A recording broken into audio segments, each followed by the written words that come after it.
आज की हमारी कहानी है माँ का सौदा। क्या इस कलयुग में कोई ऐसा बेटा भी हो सकता है जो माँ का ही सौदा कर दे? आज श्यामलाल जी की तबीयत ज्यादा गंभीर हो गई थी, तो उनकी पत्नी कोमल जी ने अपने बेटे को फोन लगाया और बोली, बेटा, तू तो जानता है अपने पिताजी की हालत के बारे में। अब तो उनकी हालत और भी ज्यादा भी बिगड़ने लगी है। बिस्तर पर पड़े पड़े तुझे याद करते रहते हैं, तो थोड़ा सा समय निकालकर अपने बाबूजी से मिलने आ जाओ, बहू और बिटिया को भी लेते आना। तो दूसरी ओर से आवाज आई, माँ, मुझे अभी छुट्टी नहीं मिल पाएगी, इसलिए मेरा आना मुश्किल है। कुछ दिनों में समय निकाल कर आऊंगा। बेटे का कोरा सा जवाब पाकर कोमल जी निराशा से भर उठी। उनका उदास चेहरा देखकर श्यामलाल जी के चेहरे पर भी निराशा के भाव तूफान मारने लगे। उनकी आंखों से आंसू टपककर उनके तकियों को भीगो गए। 70 वर्षीय श्यामलाल जी, जो कैंसर जैसी गंभीर बीमारी से पीड़ित है, बिस्तर पर पड़े हुए अपने जीवन के अंतिम दिनों को जैसे तैसे काट रहे हैं। कोमल जी और श्यामलाल जी अपने बेटे और बहू से दूर अपने पुश्तैनी गांव में ही रहते हैं। उनका बेटा दीपक, जो कि शहर में नौकरी करता है, शादी के बाद से शहर में ही बस गया था, जहां वह अपनी पत्नी सीमा और 12 वर्षीय बेटी के साथ रहता है। गांव के मकान में कुल दो ही जन रह गए हैं, कोमल जी और दूसरे श्यामलाल जी। श्यामलाल जी के गांव में ही खेती थी, जिसके बल पर वे अपने परिवार का भरण पोषण करते आए थे और अपने इकलौते बेटे को पढ़ा लिखाकर इस मुकाम तक पहुंचाया था कि वह आज सर उठाकर जी सके। अपने परिवार को एक बेहतरीन जिंदगी देने के लिए उन्होंने अपनी सारी उम्र मेहनत करने में लगा दी थी। किंतु उम्र के साथ साथ उनके शरीर की ताकत कम होने लगी, जिस कारण वे अपने खेतों में काम करने से लाचार हो गए थे और अपनी जमीन को ठेके पर दे दिया था।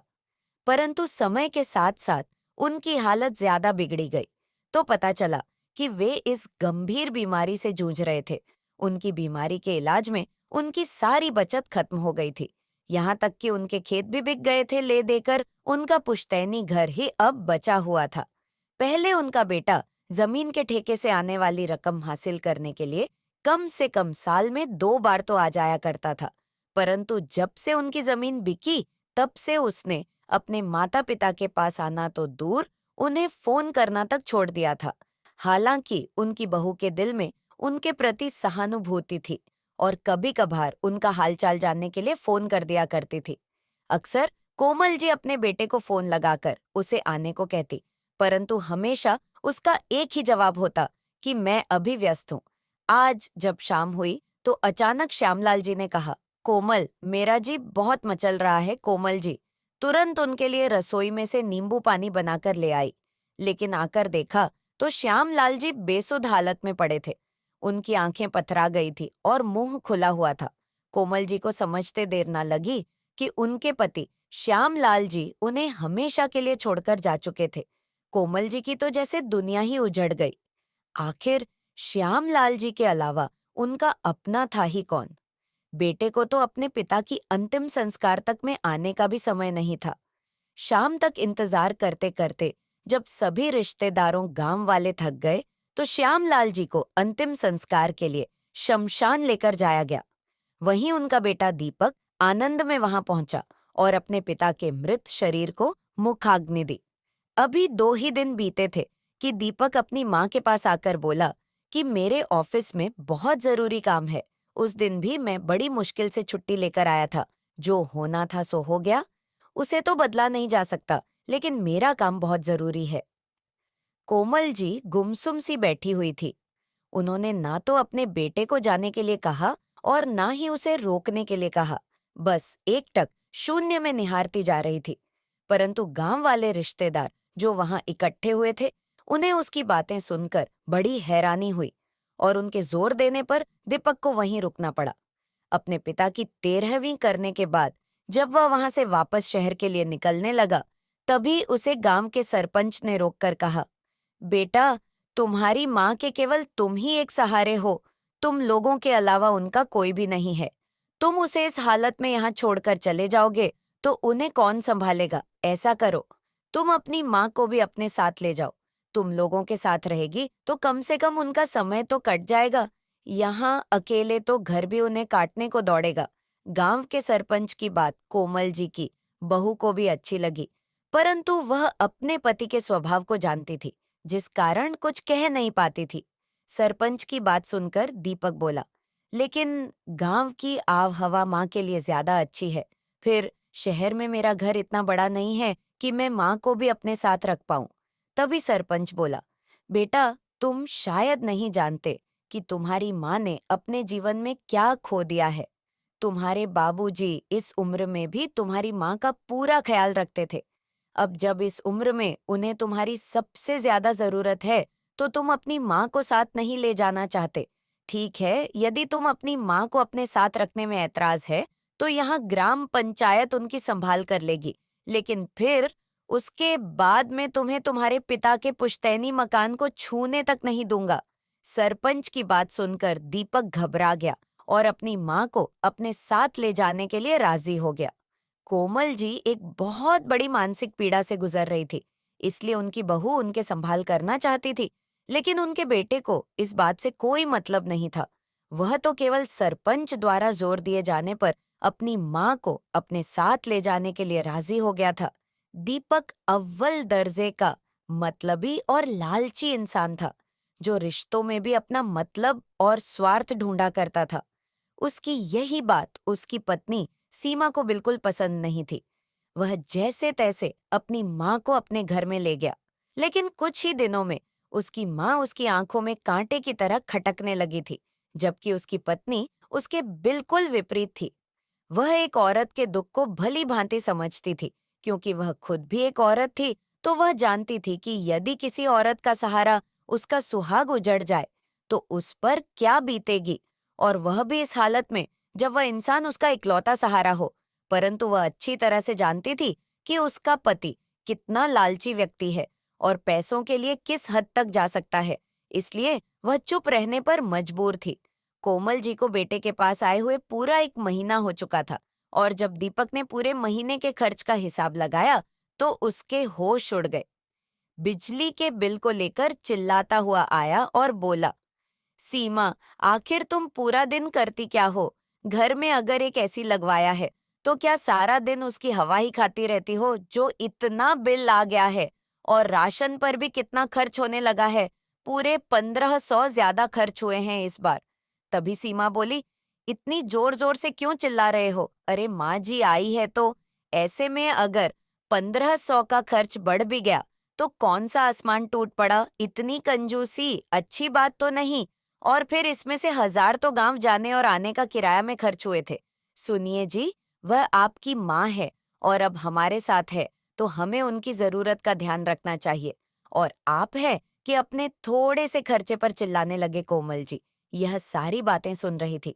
उनकी मानसिक स्थिति तो पहले ही खराब हो चुकी थी, और ऊपर से उनके बेटे की ऐसी बातें उनके स्वास्थ्य पर और भी बुरा असर करती जा रही थी।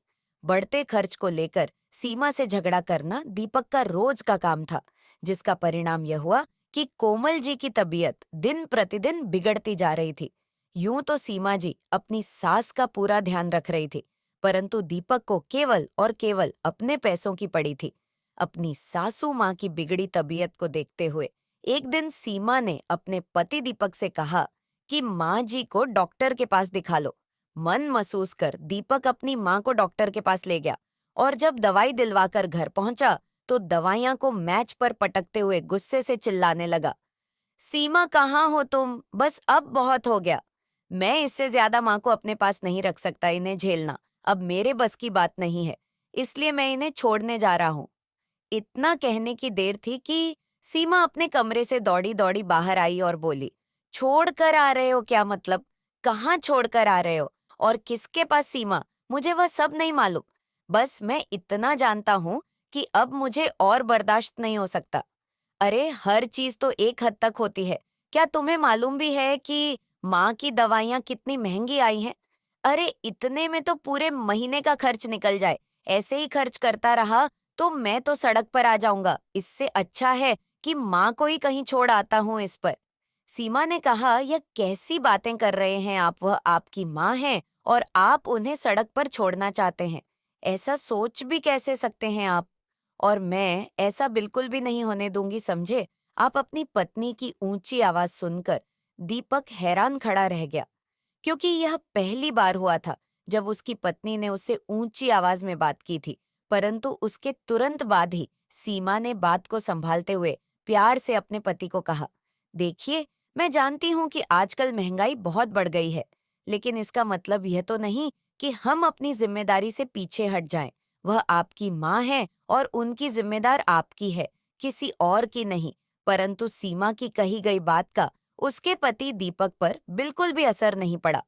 वह अभी अपनी माँ को खुद से दूर करना चाहता था, परंतु उसे कोई तरकीब नहीं सोच रही थी कि वह आखिर ऐसा क्या करे जिससे उसकी माँ उससे दूर हो जाए, क्योंकि वह तो इतना तो समझ ही चुका था कि सीमा के होते हुए ऐसे करना कोई आसान काम तो नहीं है। अब वह सही समय का इंतजार करने लगा। एक बार जब वह अपनी माँ को दवाई दिलाने के लिए अस्पताल लेकर गया, तो वहां उसे एक व्यक्ति देखा जो बहुत ज्यादा परेशान था। दरअसल उसकी माँ की दोनों किडनियां खराब हो चुकी थी, जिस कारण उन्होंने किडनी ट्रांसप्लांट करने के लिए एक डोनर की जरूरत थी। परंतु उन्हें एक परफेक्ट दाता नहीं मिल पा रहा था और उनके पास कुछ दिनों का समय था।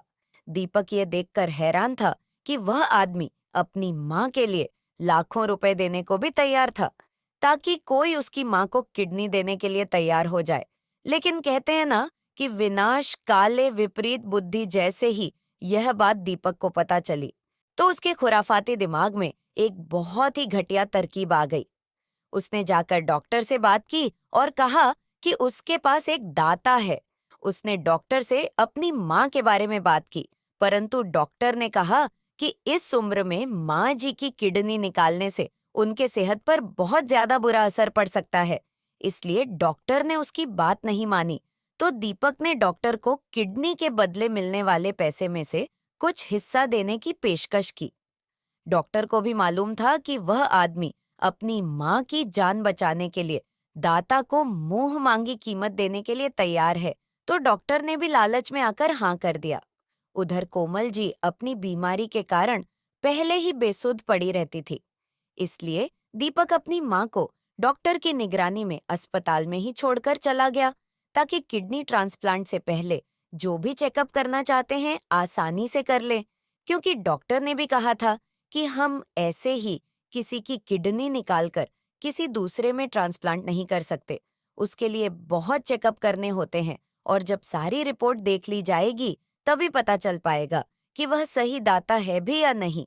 इसलिए दीपक अपनी माँ को वहीं अस्पताल में छोड़कर चला गया और जैसे ही वह घर पहुंचा तो सीमा उसे मांझी के बारे में पूछने लगी। परंतु सीमा ने देखा कि उसका पति दीपक उससे नजरें चुरा रहा था। काफी देर तो वह चुप रहा, परंतु जब सीमा ने कई बार पूछा तो उसने कहा कि जब मैं माँ जी को दवाई दिलवा कर ला रहा था तो माँ अचानक सड़क की दूसरी ओर चली गई। जब मैं उनके पीछे जाने लगा तो सड़क पर गाड़ियां आ गई और न जाने माँ जी कहाँ चली गई। सीमा को यह सुनकर बहुत अजीब लगा। वह बोली, कमाल है, आपकी उपस्थिति में माँ अचानक कहीं चली गई और आप यहाँ आराम से बैठे हुए हैं। तो दीपक बोला, तो मैं क्या करता? तुम्हें भी मालूम है कि 24 घंटे से पहले कोई भी पुलिस वाला कोई कार्रवाई नहीं करता। ऐसे में मैं क्या करता? मैंने उन्हें काफी ढूंढा पर वह नहीं मिली। अब तो बताओ मैं क्या करता? सीमा उस समय चुप हो गई, परंतु यह बात वह मानने को तैयार ही नहीं थी कि माँ जी अपने आप कहीं चली गई।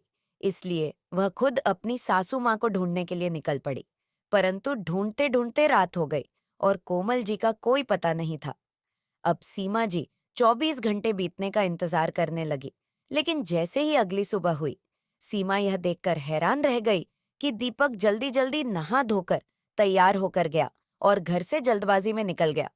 दीपक ने अस्पताल में जाकर डॉक्टर से बातचीत की और जब उस डॉक्टर ने बताया कि कोमल जी उस व्यक्ति की माँ के लिए एक परफेक्ट दाता है, तो उसे ऐसे लगा जैसे उसकी तो लॉटरी लग गई हो। उसकी आंखों में ढेर सारे पैसे की तस्वीर नाचने लगी। डॉक्टर ने उसे बताया कि वह आदमी किडनी के लिए 70 लाख रुपए देने को तैयार है। तो दीपक को यह सुनकर और भी लालच आ गया। उसने डॉक्टर के सामने एक बात पूरी तरह से स्पष्ट कर दी कि वह अपनी माँ की जान को केवल कुछ लाख रुपए के लिए तो दांव पर नहीं लगा सकता। आखिर माँ के प्यार की कोई इतनी कीमत में कैसे आंक सकता है? दीपक ने सोचा, पूरी उम्र के लिए पैसा इकट्ठे करने का इससे अच्छा मौका फिर कहीं नहीं मिलेगा। इसलिए उसने लालच के बस में आकर अपनी माँ की किडनी के लिए पूरे 1 करोड़ रुपए की मांग की और मन में सोचने लगा कि बस मुझे 1 करोड़ रुपए मिल जाए, फिर यह लोग चाहे माँ की किडनी निकाले या आंखें, मुझे कोई फर्क नहीं पड़ता। उस अमीर व्यक्ति ने करोड़ रुपए देने के लिए भी हाँ कर दी। उधर सीमा के शक की सुई लगातार उसके पति दीपक की तरफ जा रही थी, क्योंकि दीपक सुबह सुबह इतनी जल्दबाजी में निकला था। वह जानती थी कि यह कोई सामान्य घटना नहीं है, इसके पीछे जरूर कोई ना कोई राज है। अपने पति के जाने के तुरंत बाद ही वह अपनी सास की फोटो को लेकर पुलिस स्टेशन में चली गई और उन्हें वहां जाकर सारी बात बता दी। परंतु कांस्टेबल ने कहा कि 24 घंटे से पहले कुछ नहीं किया जा सकता। लेकिन जैसे ही सीमा ने इंस्पेक्टर को सारी बात बताई, तो उस समय इंस्पेक्टर ने नोटिस किया कि इस हिसाब से तो 24 घंटे हो चुके हैं। फिर एफआईआर दर्ज करवाने के बाद में पुलिस को लेकर अस्पताल के लिए निकली, जहां उसके सासू माँ यानी कोमल जी का इलाज चल रहा था। उधर दीपक तो पैसे के लालच में अंधा हो चुका था। उसके मन में केवल यही विचार चल रहा था कि एक बार ढेर सारा पैसा मिल जाए तो यहाँ से कहीं दूर चला जाऊंगा और सीमा को भी कोई ना कोई झूठ बोल दूंगा। कोमल जी कल से ही नशे की हालत में थी, क्योंकि उन्हें नशीला इंजेक्शन दे दिया गया था ताकि इस बात का विरोध ना कर सके। अब उन्हें ऑपरेशन थिएटर में ले जाया जा रहा था कि तभी अस्पताल में सीमा कुछ पुलिस वालों के साथ पहुंची और फिर वहां गई जहां उसकी सासू माँ की दवाई मिलती थी। लेकिन वहां पर कोई नहीं था, डॉक्टर भी छुट्टी पर था। सीमा ने वहीं बैठी हुई एक नर्स से डॉक्टर के बारे में पता किया, तो नर्स ने बताया कि डॉक्टर तो कई दिनों की छुट्टी पर है। फिर सीमा ने अपनी सास का फोटो दिखाकर नर्स से उनके बारे में पूछा, तो नर्स बोली, जी हाँ, यह औरत तो कल यहाँ दवाई लेने के लिए आई थी। उनके साथ एक आदमी भी था। वह कुछ देर यहाँ रुके थे, परंतु वह आदमी फिर दूसरे डॉक्टर से मिलने के लिए चला गया था। लेकिन उसके बाद मुझे नहीं मालूम कि वह आदमी और औरत कहाँ गए, क्योंकि मेरी छुट्टी का समय हो गया था। मेरी जगह जी नर्स की ड्यूटी थी, शायद वह इस बारे में। आपको पता पे सीमा ने दूसरे डॉक्टर के बारे में पूछा तो उनसे मिलने गई। माँ जाकर देखा कि डॉक्टर नहीं था। रिसेप्शन पर पता किया तो मालूम पड़ा कि डॉक्टर तो किडनी ट्रांसप्लांट करने के लिए अपनी टीम के साथ ऑपरेशन थिएटर में गए हैं सीमा को। किसी अनहोनी का अंदेशा तो पहले ही था। बिना कुछ सोचे समझे वह ऑपरेशन थिएटर की तरफ दौड़ पड़ी। वहां पहुंचकर देखा कि बाहर कुर्सी पर एक आदमी बैठा हुआ था, जो कि बहुत परेशान लग रहा था, और वहीं बाहर एक और नर्स खड़ी थी। सीमा जी ने जैसे ही उसे नर्स को अपनी सासू माँ की फोटो दिखाई, तो उसे आदमी की नजर भी उसे फोटो की तरफ पड़ी। तो वह आदमी चौंक गया और बौखलाए हुए ऑपरेशन थिएटर की ओर देखने लगा। दरअसल वह आदमी उसे औरत का छोटा बेटा था, जिसे कोमल जी की किडनी लगाई जानी थी।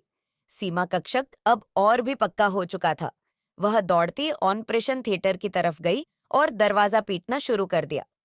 सीमा के पीछे पीछे पुलिस भी वहां तक पहुंचे। चूंकि थी पुलिस ने दरवाजा खुले और सीमा पुलिस के साथ ऑपरेशन थिएटर के अंदर गई। परंतु जब वहां जाकर देखा तो उसकी आंखें फटी की फटी रह गई। उसके सासू माँ की किडनी निकालने की पूरी तैयारी हो चुकी थी और वह बेचारी तो बेहोशी की हालत में पड़ी हुई थी। उन्हें तो अंदाजा भी नहीं था कि उनका अपना इकलौता बेटा उनके साथ आज क्या करने वाला था। तभी कंधे पर बैग लटकाए दीपक बाहर से आ रहा था, जिसके साथ वह अमीर आदमी भी था। दीपक ने जैसे ही वहां सीमा को पुलिस के साथ देखा तो वह घबरा गया और चला कर दिखाते हुए वहां से भागने लगा। लेकिन अब उसकी ओर चला क्या नहीं चलने वाली थी। पुलिस वालों ने उसे वहीं दबोच लिया और उसे अपने साथ ले गए। साथ ही ऑपरेशन करने वाले डॉक्टर और उसे अमीर व्यक्ति को भी अपने साथ ले गए, जिसने दीपक को इतने पैसे देकर उसकी माँ की किडनी खरीदी थी। थाने में ले जाकर जब दीपक की अच्छी तरह से मरम्मत की गई, तो उसने सब कुछ सच उगल दिया कि कैसे उसे लालची इंसान ने केवल और केवल पैसे की खातिर अपनी माँ जन्म देने वाली माँ तक का भी सौदा कर दिया था। पूछताछ के बाद यह पता चला कि उसे अमीर व्यक्ति का उसे मामले में कोई दोष नहीं था, क्योंकि उसे तो यह तक नहीं मालूम था कि इस विषय में डांटा की अपनी राजा मंडी नहीं है, क्योंकि डॉक्टर ने उसे पूरी तरह से अपने विश्वास में ले लिया था।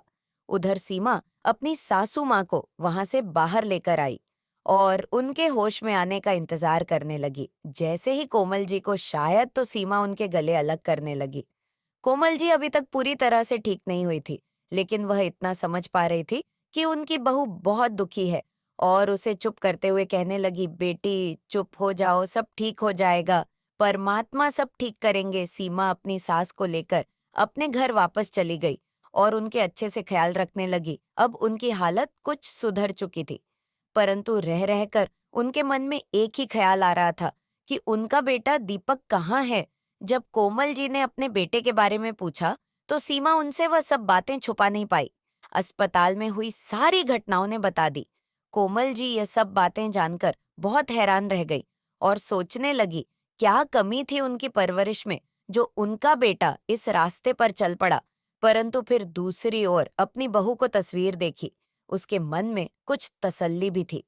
दीपक को 3 साल कैद की सजा मिली और वही डॉक्टर को जमाने के साथ साथ सस्पेंड भी कर दिया गया।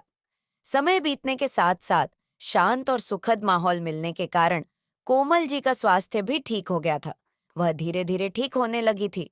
उधर सीमा ने घर में रहते हुए ऑनलाइन जॉब शुरू कर दी, फिर घर का खर्चा निकल सके, क्योंकि वह अपनी सास कोई हालत में छोड़कर नहीं जाना चाहती थी।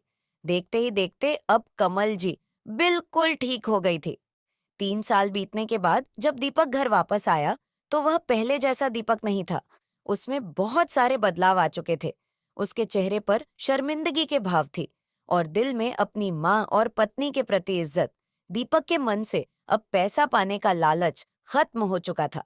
अब वह लोग सुख से रह रहे थे और पैसे कम थे, लेकिन सुकून और शांति इतनी थी जितनी आज तक उसे घर में कभी नहीं रही होगी।